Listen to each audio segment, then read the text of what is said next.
ఏమి నాన్నగారు? నా వయసు ఎంతో తెలుసా? అదేమిటి నాన్నగారు? తెలుసా? 58 ఉండొచ్చు. నేను ఏ వయసు నుంచి సంగీత సాధన ప్రారంభించానో తెలుసా? 6 ఏళ్ళు. ఇప్పటికి 50 ఏళ్లుగా నేను కచేరీలు చేస్తూనే ఉన్నా. నేను సంగీతాన్ని తలవనది ఎప్పుడో తెలుసా? కేవలం కలలో మాత్రమే. అందుకు కూడా కారణం తెలుసా? సరస్వతీదేవిని అవమానించడం అనే భయంతో, గౌరవంతో. అర్థమైంది.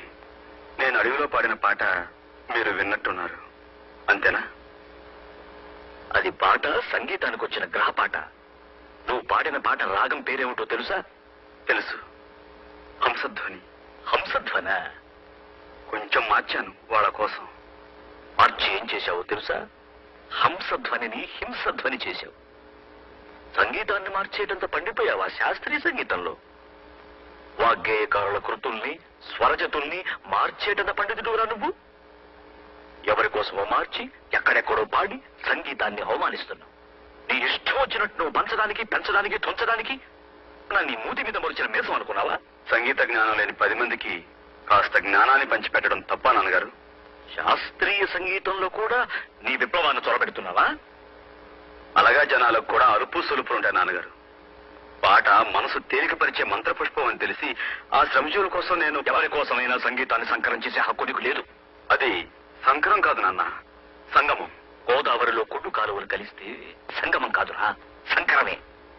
అమ్మని అమ్ముకు బ్రతికే వాడికి పుట్టగతులుండవు. అది అపచారం కాదురా, వ్యభిచారం.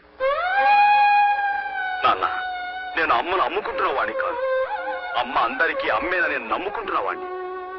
అందరికీ పంచిపెట్టడానికి శాస్త్రీయ సంగీతం అంటే చౌకటి పూలు దొరికే ఉప్పుడు బియ్యం కాదురా.